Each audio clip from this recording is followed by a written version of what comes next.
हम कभी भी हाथ खाली नहीं रखते थे, हमेशा सबके हाथ में आप देखोगे एक मोली हमेशा बंधी होगी, तो ये आपकी रक्षा करती है।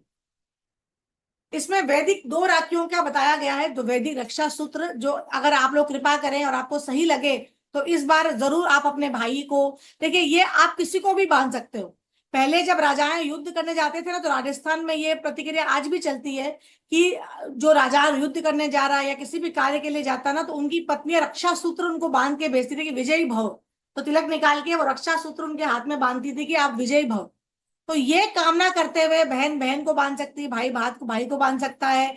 घर में कोई लड़की है तो वो अपने चाचा बाबा दादा किसी को भी रक्षा सूत्र आप किसी को भी बांध सकते हो। कोई अगर गुरु है तो वो अपने शिष्य को बांध सकता है, आप पार्टनर को बांध सकते हो। मतलब जिसके लिए आप कल्पना करते हो कि इसकी रक्षा होनी चाहिए उसको आप बांध सकते हो। अपने बेटे को बांध सकते हो, अपनी बेटी को बांध सकते हो। मतलब इसके लिए कोई ऐसा नहीं है कि बहन ही भाई को बांधेगी। हम राखी में पर्टिकुलर क्या बोलते हैं, सिर्फ बहनों का त्योहार है या भाई का त्योहार, ऐसा नहीं होता। इसका एक रियल मीनिंग ये है जो हमारे वैदिक शास्त्रों में लिखा है कि रक्षा सूत्र, मतलब जिससे जिसको बांध के आप ये कल्पना कर रहे हो कि आप उसकी रक्षा करने के लिए तैयार हो। तो हमारे जीवन में हमारी रक्षा कौन कौन करता है? क्या खाली भाई रक्षा करता है? अब अपनी शादी हो गई तो भाई रक्षा कहां से करेगा? भाई तो वहां बैठा है। तो आपके जीवन में, आपके रिलेशन में, आपके दोस्त हो सकते हैं, आपके परिवार में जो आपको अच्छा लगे उन सबको आप बांध सकते हो। जेठानी हो, देरानी हो, सास क्यों ना हो, सास बहू को बांध सकती है। रक्षा, जिसकी आप रक्षा करते हो उन सबको आप बांध सकते हो। तो पहले तो ये मिथ तोड़े कि खाली भाई को बहन बांधेगी या बहन राखी को। जिसकी रक्षा आप करना चाहते हो उसको ये रक्षा सूत्र बांधे। अब इसकी 2 शास्त्रों में हमारी विधान बताई गई है, मैं उसके बारे में आप लोगों को बताती हूँ। ये सावन पूर्णिमा का दिन जो होता है वही इसको हम बनाएंगे। एक सेकंड दीजिए। एक विधान तो बिल्कुल सिंपल है, देखिए एक तो सभी के पास मोली घर में सबके पास मिलेगी। हम जो गठबंधन की बात करते हैं ये होती मोली, ये मोली लाल कलर जो, ऑरेंज कलर की जो होती है ना मोली।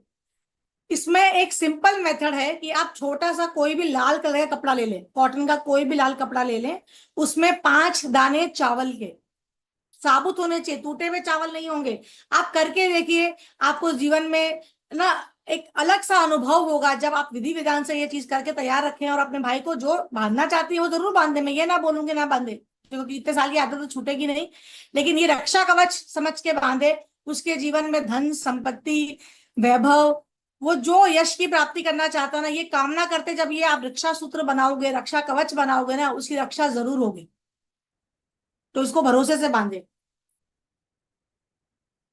क्या बोल रहे हैं मोनिका जी? हाँ। तो पहले मैं विधान की बात, आपके आपके क्वेश्चंस भी लूंगी, जो डाउट होगा तो लूंगी मैं। अब ध्यान से सुने। पहले एक सिंपल मेथड, आप लोग राखी के एक दिन पहले बना सकते हैं और उसको अभिमंत्रित करके रख के भगवान के पास रख सकते हैं।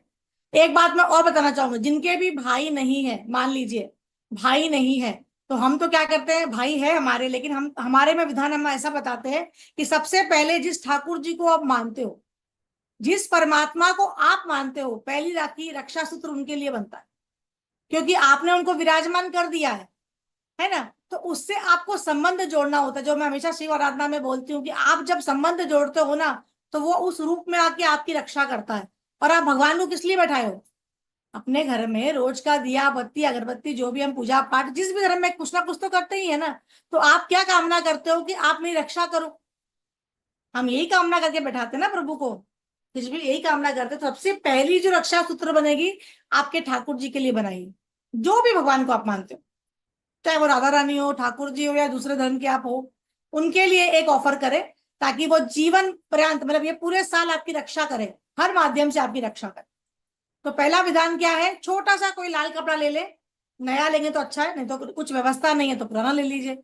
लाल छोटा सा क्रॉस चोकर निकालेंगे, उसमें सिर्फ 2 ही वस्तु डालूंगा आपको। एक तो साबुत 5 चावल, साबुत टूटे हुए नहीं, और छोटी पीली राई आती है जिसको हम बहुत सारे चीजों में यूज करेंगे, आगे बताऊंगी आप लोगों को मैं। पीली 5 राई के दाने, इतना ही डालना है। इसको आप रोल करके सुई धागे से सील के, जैसे अपन ताबीज नहीं बनाते हैं, वैसा छोटा सा बना ले और उसी में मौली को अटैच कर दे अंदर। तो ये आपका एक रक्षा सूत्र तैयार हो गया। ठीक है। इसको लेकिन आप क्या करेंगे, ये बनने के बाद में आप एक दिन पहले जितने लोगों को बांधना चाहते हैं आप, मैंने बता दिया कितने लोगों को बांध सकते हैं आप। आपको जितने लोगों से प्रेम है कि मेरी रक्षा, ये मेरे जीवन की रक्षा करने वालों की इतने लोग हैं जीवन में, उन सभी को बांध सकते हैं, चाहे वो पड़ोसी क्यों ना हो। ठीक है, आप ऑफर कर सकते हो। अब इसको अभिमंत्रित कैसा करेंगे, आप इसको जब जिस दिन बांधने वाले हो उसके पहले सुबह ही ना गंगा जल दिखा दें, धूपबत्ती दिखा दें इसको, और आप मन में अफर्मेशन दे लें कि आप किस पर्पज से ये बांधना चाहती हैं, चाहे अपने भाई को बांधे, चाहे अपने घर के जिन जिन भी लोगों को आप बांधना चाहते हैं, आप अफर्मेशन दे दें कि उसके जीवन में क्या क्या चाहिए, आपको समृद्धि चाहिए, धन चाहिए, यश चाहिए, वैभव चाहिए, उसकी दीर्घ आयु के लिए आप लंबी उम्र की प्रार्थना कर रहे हो, आप जो भी मांगना चाहते हो उसमें अफर्मेशन डाल दीजिए, धूपबत्ती दिखा रहे हैं, दिया दिखा रहे, जो भी दिखा के वो अभिमंत्रित हो गया। अब जब आप अपने भाई को या जिनको भी बांध रहे हैं उनको पहले कुमकुम का तिलक करेंगे, उसके बाद उसको दिया दिखाइए, मिठाई खिलाइए, उसके बाद में ये रक्षा सूत्र बांधे, उसके बाद आप जो बांधना चाहती है आप बांध लीजिए। इस वर्ष ये करके देखें, वो आपको साल भर में रिव्यू, जिसको भी बांधा वो रिव्यू देगा आपको कि जो भी आप उनके जो भी रिलेशन में लगते हो कि तुमने मैजिक किया मेरे साथ। ठीक है, इसका एक दूसरा विधान और है जिसमें 5 चीजें हम बांधेंगे रक्षाबंधन के दिन। हम उसके एक दिन पहले प्रिपेयर कर लेंगे। तो उसमें 5 चीजें आपको क्या चाहिए, सबसे पहले तो आपको चाहिए चंदन, केसर, चंदन चाहिए, केसर चाहिए, साबुत चावल चाहिए आप लोगों को, सरसों के दानों जो मैंने आपको बोले, पीले सरसों के दाने, पीली राई आती है ना, पीले सरसों के दाने, और दुर्बा जो गणेश जी को हम चढ़ाते हैं ना, दुर्बा, थोड़ी सी दुर्बा चाहिए। ठीक है, वो चाहिए। ये 5 वस्तुओं को क्या करेंगे, हम पीले या लाल कपड़ा, अगेन छोटा सा कपड़ा लेंगे, बिल्कुल छोटा सा, इसमें 5 वस्तुएं डाल देंगे, इसको फिर से आप बोली से रैप करेंगे, और जैसा भी आपको धागे से सिलना है या जैसा भी आपको बांधना है उसको बांध के तैयार कर लें। ठीक है, अब इसमें 5 वस्तुओं का क्या कारण है वो बताया गया कि 5 वस्तुएं आप क्यों ले रहे हो। देखिए, दुर्बा को हम क्या बोलते हैं, दुर्बा जहां भी आप लगाते हो, देखिए दुर्बा जिस भी सूखी जो मिट्टी होती है उसमें आप थोड़ा पानी डाल दीजिए और कोई अंकुरित ना डालें, दुर्बा स्वयं उग जाती है। आप देखो अपने खाली गमले में आप बिना कुछ किए खुद ही दुर्बा घास अपने आप निकलना शुरू हो जाती है। तो जब आप दुर्बा ये अफर्मेशन डालोगे तो उसके जीवन में वो प्रगति कभी रुकेगी नहीं। आप जिसको रक्षा सूत्र बांध रहे हो उसके जीवन की प्रगति चाहते हो ना आप, कि जीवन में वो जिस भी क्षेत्र में उसकी आयु बढ़े, उसकी जो यश प्राप्ति बढ़े, उसका धन संपत्ति बढ़े, आप यही कामना करते हुए कर रहे हो। तो दुर्बा क्या करती है, उसको किसी बीज की जरूरत नहीं होती है, वो स्वतः खुद ही उग जाती है, आप उसको खाली गिल्ली मिट्टी चाहिए। तो आप उसको दुर्बा डालोगे तो ये गणेश जी का प्रतीक है, तो गणेश जी सबसे सर्वप्रथम हम उनकी पूजा करते हैं, उनके बिना तो कोई कार्य हो ही नहीं सकता। तो दुर्वा सबसे ज्यादा प्रिय किसको है, गणेश जी को प्रिय है। तो दुर्वा सबसे पहले हम डालते हैं और वो कहीं भी उग जाती है, और उसको कुछ भी तो, और ये एक तरह से आपके मतलब जिस तरह से वो तेजी से बढ़ती है, बिना पानी आप मत डालो फिर भी वो बढ़ जाती है, पानी की जरूरत भी नहीं, अगर पानी खुद ही स्वतः है कहीं से मिल जा रहा है वो ले लेगी, बढ़ना शुरू हो जाएगी। तो ये जीवन में जब हरा रंग आता है तो क्या आता है, ताजगी, तरोताजगी आपको फील होती है जीवन में। आप अपने आप को शुद्ध विचारों से, आप ग्रीनरी में खड़े होते हो तो कैसा विचार आता है, अगर आप किसी गार्डन में आपको छोड़ दूं और चारों तरफ हरियाली है तो आपको कैसा लगेगा, आपकी तबीयत ठीक भी नहीं होगी तो भी आपको वहां पे 10 मिनट अच्छा, हाँ कितना अच्छा लग रहा है, वो कितनी रिलैक्स फीलिंग आती है। तो उसके जीवन में भी वो ताजगी बनेगी जब आप उस दुर्बा को डालेंगे। दूसरे में हम अक्षत ले रहे हैं। अक्षत हम कब चढ़ाते हैं, हर भगवान को। देखिए अक्षत को हम किसी के जीवन में मून, चंद्रमा, चंद्रमा क्या होता है, किसी के रिलेशनशिप को मेंटेन करने के लिए। तो जिसको भी आप बांध रहे हो उसका किसी ना किसी से संबंध है, आपके साथ भी तो संबंध है उसका, तो वो रिलेशंस को स्ट्रॉन्ग करने के लिए। और अक्षत का दान कब होता है, अक्षत दान आपको कब मिलेगा, जब हम कोई बहुत बड़ा पुण्य करते हैं जीवन में, तो आपको अक्षत का दान का पुण्य मिलता है। तो आप जब अक्षत किसको बोलते हैं, हिंदी हमें संस्कृत में चावल को बोलते हैं। तो ये आपके रिलेशन को अच्छा करेगा, आपके मून साइन को अच्छा करेगा, और अक्षत बोले तो बढ़ता ही जाने वाला, जिसका कोई कमी होती ही नहीं जीवन में। केसर, तो ये केसर क्या है, अपने आप में तरोताजा होता है। केसर बहुत दुर्लभ जड़ी बूटी है, समझिए ना, बहुत कम, बहुत देने कम मिलती है। केसर क्या है, उसकी जैसे आप देखो कितनी सुंदर लगती है दिखने में, उसको देखेंगे आप जैसे ही घोलोगे एक अच्छा सा कलर आता है उसके अंदर, तो उसके जो व्यक्ति को आप बांध रहे हो उसके जीवन में भी तो रंग भरना चाहिए ना, वो खुशबू आनी चाहिए, वो रंग भरना चाहिए, इसीलिए हमको केसर को डालना, ताकि वो उस कलर को देख के उसका जो मानसिक तनाव है, चिंता है, जो भी है उसके जीवन में स्ट्रेस, वो पूरी तरह से कम हो जाए। अब सरसों को दानों को उसके जीवन में, अब चंदन को क्यों बांधेंगे, चंदन क्यों डालते हैं, चंदन में अपने आप एक खुशबू होती है। आप किसी भी जड़ी बूटी को यूज कर लो पर चंदन की कंपैरिजन में सब कुछ फीकी है। चंदन की अपनी एक भीनी भीनी जो सुगंध होती है ना, और चंदन का सीधा स्वयं प्रभु के मस्तक पे लगता है, चंदन की माला पहन प्रभु को पहनाई जाती है, चंदन की तिलक किया जाता है, चंदन की खुशबू प्रभु को बहुत प्रिय होती है। ठीक है, उसके बाद सरसों के दाने क्यों डालते हैं हम? सरसों के दाने जीवन में जो भी संकट है उसके, क्योंकि सरसों क्या बोली जाती है, हम बहुत सारी रेमेडी की आगे बात करेंगे कभी। सरसों के दाने जो होते हैं, पीली सरसों, हमारे लाइफ की नेगेटिविटी को हटाने का काम करती है। तो आप जिसको भी बांध रहे हो, उसके जीवन के जो भी संकट है, चाहे वो कैसे भी संकट हो, वो अपने आप इसको दूर हो जाएंगे। तो ये दो विधि हो गई। अब सेम इसको क्या करेंगे, छोटा सा बिल्कुल सुंदर सा बनाएगा। ऐसा नहीं सामने वाले को बांध दिए तो चुभ रहा है, ऐसा नहीं, बिल्कुल थोड़ी सामग्री मैंने बताई है आपको।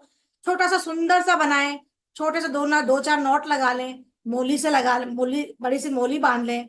और जिसको भी, उसको सेम वही गंगा जल से स्नान कराएंगे, छींटे डालेंगे, कपूर दिखाएंगे, थोड़ी सी रोली चावल ऊपर से लगा दें, हाथ जोड़ ले, जिसको बांधना चाहते हैं, जो मैं भी बोल रही हूँ सारे आप कामना कर लें। और एक काम आप कर सकते हैं, उसको अभिमंत्रित करने के लिए, जो अफर्मेशन दे रहे हैं वो तो आप कर रहे हो। अगर आपको कोई भी मंत्र आता है गणेश जी का, तो गणेश जी का और विष्णु जी का मंत्र जरूर करें। आप लक्ष्मी जी का ओम श्रीम भी कर सकते हो, शिव शिम शिम का भी उच्चारण कर सकते हो, सिम रिजी भी बोल सकते हो। आपको अगर विष्णु जी का मंत्र आता है, शांताकारम भुजग शयनम, अगर वो आता है, या कुछ नहीं आता है, तो एक यूट्यूब पे सब कुछ अवेलेबल है, लगा के छोड़ दें, 5-10 मिनट, 15 मिनट छोड़ दें, जब तक वो चल रहा है ऑडियो, वो खुद ही स्वयं अभिमंत्रित हो जाएगा। अगर आपको आता है तो इससे तो अच्छा कुछ हो ही नहीं सकता है। लेकिन मान लीजिए नहीं आता है, कुछ नहीं करना चाह रहे हैं, तो बना के छोड़ दीजिए और 15 मिनट ऑडियो लगा के छोड़ दीजिए। तो उस रूम की जो ऊर्जा है वो तो इंक्रीज होगी, और साथ में जो आपने रखा है वो भी अभिमंत्रित हो जाएगा। तो बिल्कुल सिंपल विधि आप लोगों को मैंने बताया है। ये रक्षासूत्र जब तक उसके हाथ में बंधा रहेगा ना, वो आपको थैंक यू बोलते थकेगा नहीं। देखिए हम जिस भी देखिए हमारे वैदिक शास्त्र में सबसे पहले हम मोली, जो हम लाल कलर की जो मोली बांधते हैं, हम भगवान को वही चढ़ाते हैं। वो जब पूजा करते हैं ना, सबसे पहले जब गंगा जल स्नान होता है, उसके बाद हम वस्त्र पहनाते हैं। तो आप वस्त्र अर्पण में क्या करते हैं, मोली अर्पित की जाती है, कि भगवान आपको वस्त्र अर्पित करने में मोली चढ़ाई जाती है। तो किसी इंसान को जब आप मोली से बनी हुई रक्षा सूत्र जब बना के देंगे, तो उसके जीवन में इतना कुछ, जो 5 चीज आप डाल रहे हो या 2 चीज आप डाल रहे हो, उसके जीवन में कितना मैजिक क्रिएट होगा। हम जो भी तरह की राखी खरीदते हैं, आप वो भी खरीद लें, मैं ये नहीं बोलूंगी, आपका जो मन विचार करता है आप वो भी ला लें, वो भी बांध दीजिए। पर ये जरूर बांधे, और उसको बोले जब तक ये खराब ना, आप खोलना मत, आप अपने पास रखे रहने दीजिए, उसको बोलिए। और आप जो उसके लिए फील करती हैं, जिस भी व्यक्ति को, औरत को, जो को भी बांध रहे हैं, आप जो फील करती हैं, जैसे आप बच्चे को मान लीजिए आप अपने बच्चे को बांध रही हैं, तो उसको यशस्वी भव, अच्छा पढ़ रहे हो, ऐसे उसको आशीर्वाद देते हुए बांधे, अपने बच्चे को भी, ताकि तुम अच्छा पढ़ो। जो भी उसको बनाना चाहती है जीवन में, वो अफर्मेशन देते हुए बांधिए। जो चीज आप उसको बनाना चाहती है, आप उसको किस रूप में देखना चाहती है अपने बेटे को, आज्ञाकारी हो, आपकी बात सुने, अच्छा पढ़ाई करे, उसका स्वास्थ्य अच्छा रहे, ये अफर्मेशन देना है उसको आपको। आप अपने फ्रेंड को बांध रहे हो तो उससे दोस्ती अच्छी बनी रहे आपकी। तो बांधते बांधते अपने मन में ये अफर्मेशन जरूर दें, ताकि जैसे आप अफर्मेशन जब हम देते हैं ना, तो आपका हार्ट चक्र ओपन होता है, और सामने वाले के हार्ट चक्र से आपकी बात अपने आप पहुंच जाए।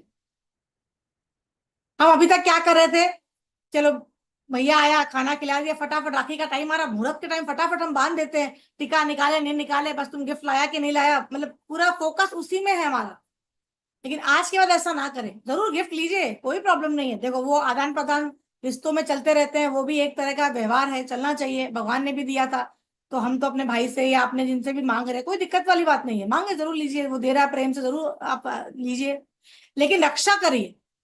जब आप रक्षा सूत्र बांधेंगे, इस बार आपको जरूर कॉम्प्लीमेंट मिलेंगे कि आपने जो बांधा है वो जीवन में 3 महीने में उनके जीवन में जरूर कुछ ना कुछ मैजिक होना शुरू हो जाएगा।